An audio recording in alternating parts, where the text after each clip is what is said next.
Hey guys, it's Stacy. It's Saturday, August 18th, 2012, coming to you with my 17-week vertical sleeve gastrectomy update.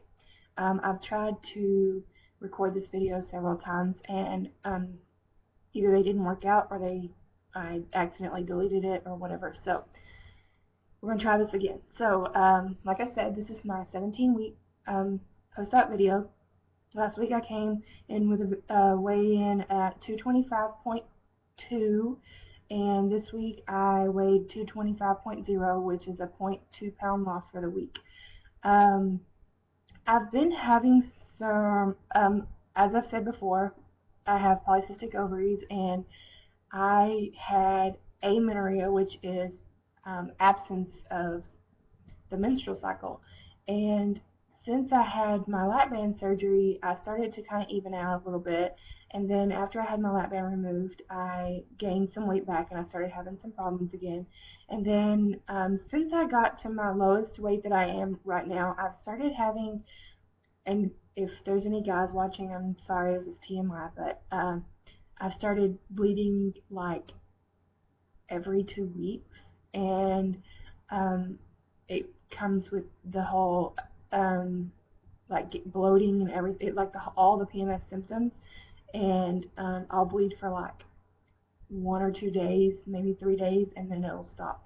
So I'm probably gonna visit my OBGYN soon, just to make sure that everything's okay. I think my yearly visit is in October, so I may pay her a visit before then. If not, I will definitely be talking to her about that then, because the last time I saw her, we were actually outside of our 18-month window to try to conceive uh, after a lap band, but then I decided to have the sleeve, so that's been put on hold again. So once I see her again, we'll have to like revamp our plan.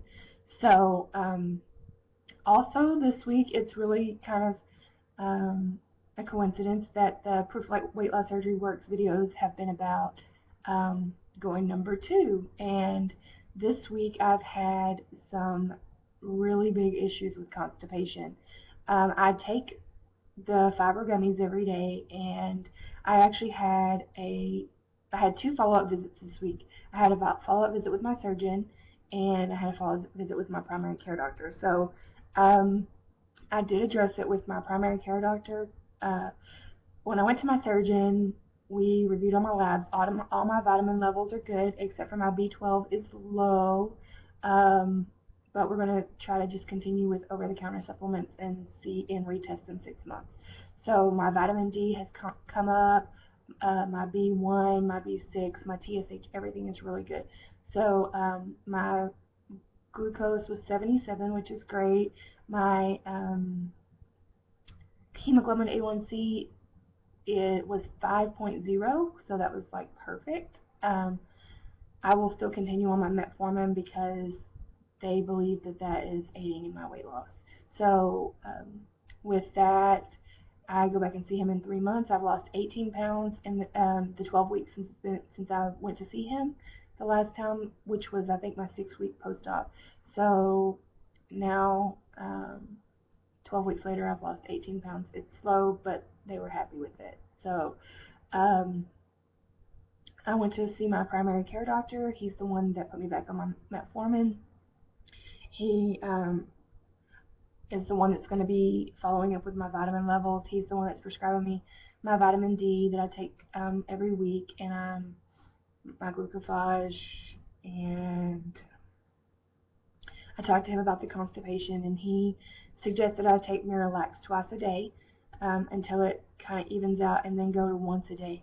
I was just very concerned about starting on a regimen of uh, something of that type. I was doing the fiber gummies, but I didn't want to start on anything that I would become dependent on.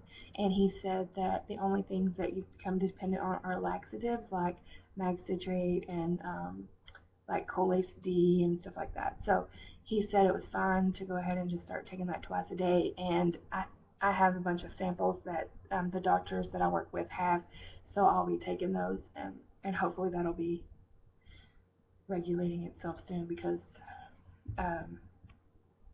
that is the most uncomfortable thing ever. Like, I don't know. And this week I've noticed that even though I'm at my lowest weight, that I am noticing that when I look in the mirror, that because I'm not changing weight quickly, that I'm starting to see, or like I can't wrap my brain around the fact that I'm getting smaller. My clothes are smaller, I guess. My closet had sizes like 18 to 24 because that's what I fluctuated. I'm in my 18s, and I don't know if I'm like freaked out that I'll never get out of my 18s because I've never seen anything lower than that. That I am having some body dysmorphia issues. So I'm trying to work around that. My husband tells me every day how beautiful I am and how good I look. So I have a great support system. My family is wonderful.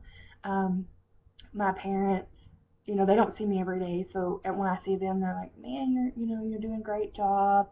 And even though my husband sees me every day, he's like, you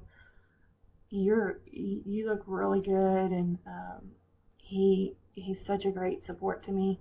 He always knows the right things to say at the right times because there are days where I get down and stuff. And so also, I think I've mentioned before that um, I'm now the only child. I had My mom had a baby before me, and he died when he was 2 weeks old, but I never knew him. So, and then I had a brother that was 12 and a half months younger than me. And my younger brother Cameron, was 27, and he passed away January 23rd, 2010. So all my parents have left, but it leaves me with a lot of stress issues because I feel like it's my duty to take care of my parents. And at some time in our lives, we all take care of our parents, but my parents don't need help right now. My mom's 59, my dad's going to be 65. So I mean, they're not like need to be taken care of, but I always feel like it's my priority to drop what I'm doing and be there for them. And I started having some anxiety issues because I feel like I'm not able to um, delegate my time, between my family, and we have some issues with my husband's ex-wife and stuff that get me anxious. Mostly money issues with child support and all that stuff. So I get really anxious. So I had to see my primary care doctor, and I got on some anti-anxiety medicine. It's not. It's just it's kind of like a rescue medicine, if you will. It's I take it when I start to feel anxious, and most of the time it's in the middle of the night. Most of the time I'll wake up, not wake up to worry about things. It's what I'm worrying about that wakes me up. I wake up in a panic.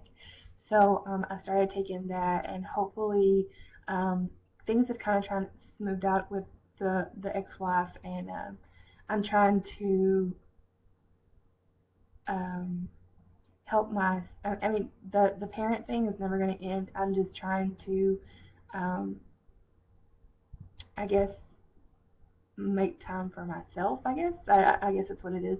And I also have made a decision that I'd like to go back to school. I got my associate's degree in biology in the fall of 2011, and the job that I'm in, I love it. I love the job that I do, but it's just that when I do get ready to have kids, I'd like to be in a job where I can be more um, in control of when I work. So my husband and I have talked, and I'm going to try to get into nursing school. I'm taking one class this semester. I'm taking chemistry. Some of the programs that I'm looking at require chemistry, so I'll be I'm taking this class basically so I can apply to more schools and have a bigger selection, or a better chance of getting in. So fingers crossed with that. If I do get in, I'll have to quit my job and possibly work part time. My parents have agreed to help me pay my bills, and my husband's parents have agreed to help me with my tuition. So that will all fall into place, I'm hoping. And so right now the ball is in my court to get into school. So That's what we'll be working on. So starting on the week of August 27th, I'll be back in school. I'm only going one night a week, but chemistry is extremely hard. So we'll see how that goes. But anyway, I had a 0.2 pound loss for the week. I hope everybody's doing well. And I will see you all next week. Bye.